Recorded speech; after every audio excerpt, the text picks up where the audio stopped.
my friends. It is now time for the Soulful Psalm segment of Beacon of Truth.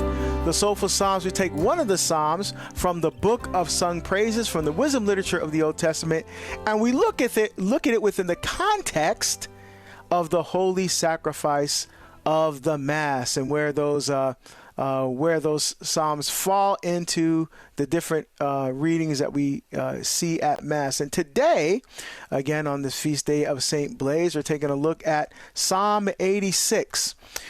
So what's interesting is that Psalm 86 is in Book 3 of the Psalms, and the only psalm by David in Book 3. Remember, David's the only psalmist that has books in all 5 books of the Psalms, but the only one in Book 3 is Psalm 86, is the only one penned by David, which is the psalm that you will hear at Mass today.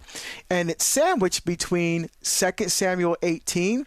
So here we see the continued story of the persecution of David, but this time by his own son, Absalom, who's trying to take the throne from his father David, which is actually a sad part of the story here. Absalom plots to take over the throne of David by having his own father killed. And so David flees from his son. He doesn't want to fight his son. Remember, David wasn't afraid of anybody. He was one of the most prolific kings in all of in the history of Israel, and but he did not want to have his son hurt, so he flees from his son rather than to enter into battle with him. And so, but meanwhile, of course, David's forces are out there battling, and Absalom came against David's servants. And Absalom was mounted on a mule, and when he passed under a terebinth tree, his hair got caught up in the branches of the tree, and the mule kept going, and so he was hanging there by his hair from this tree, and so the servants kill Absalom, thinking they're doing the good thing by ridding their king of this nemesis, of course, which is his son. Now, David, of course, loved his son with every ounce of fiber in his being. In fact, I would say, and this is just speculation on my part, he probably loved Absalom more than Solomon. Because if we look at when he finds out about Absalom's death as opposed to when he's dying in his last words to Solomon, I think is two different temperaments from David here. But David there's waiting to hear news, waiting to hear a good report about the status of his son. And so the report comes. He says, is young Absalom safe?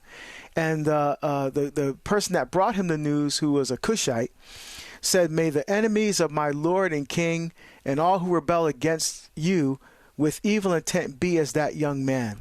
And then David just breaks down and weeps. "My son, Absalom, my son, Absalom, if only I had died instead of you. Absalom, my son, my son." I mean, David is completely beside himself at the death of his child. Even though the child was trying to kill him. He still loves his son and wanted him safe, as any parent would, right? And so the gospel, actually there's two kind of gospels in one. So Jesus, someone approaches Jesus, said his daughter's on the point of death. Come lay your hands on her. And on his way there, the woman touches his garment and is healed from the flow of her blood. This is from the Gospel of Mark. If I just touch his clothes, I'll be cured. And so she touches him, and he says, "Well, who touched my clothes?" And the Bible says, "Wait, there's a crowd of people pressing on you. Like there's dozens of people pushing up against you. Who you mean who touched you?" But what he meant was, of course, who touched him in faith. And so he goes, "Your faith has saved you." Then he gets to the house, and he says, "Well, you got here too late, Jesus. She died." "Well, no, she's not died. She's asleep," Jesus says. He said, "What are you talking about? We know what death is. She's dead." No, she's just asleep. He kicks everybody out except the parents and Peter, James, and John. He says, "Talitha kum," little girl, arise. Probably one of the few places where we actually have the actual words of Jesus, because they spoke Aramaic. "Little girl, I say to you, arise." And the girl, 12 years old, got up and began to walk around. and he told the parents to give her something to eat. Right? And so sandwiched in between those two biblical narratives, we have Psalm 86, again, written by David. Listen, the refrain is, listen, Lord, and answer me. Right? And so we see in the first reading from 2 Samuel and the gospel both have to do with the death of children. Right? And David here is saying, Lord, answer me. So many times we as parents pray for our kids, and I think about Mary at the foot of the cross. Parents would rather take the pain of what their kids are going through than have to have the children deal with it. I can imagine Mary at the foot of the cross asking to take the pain from her child. Let me bear it instead of my child. And so any parent would definitely have that sentiment. So it's, have mercy on me, Lord, for I called to you by day. Gladden the soul of your servant. For to you I lift up my soul. For more on the Psalms with Deacon Harold Burke-Sivers, check out Beacon of Truth weekdays at 4 p.m. Eastern on EWTN Radio and streaming everywhere you listen to podcasts.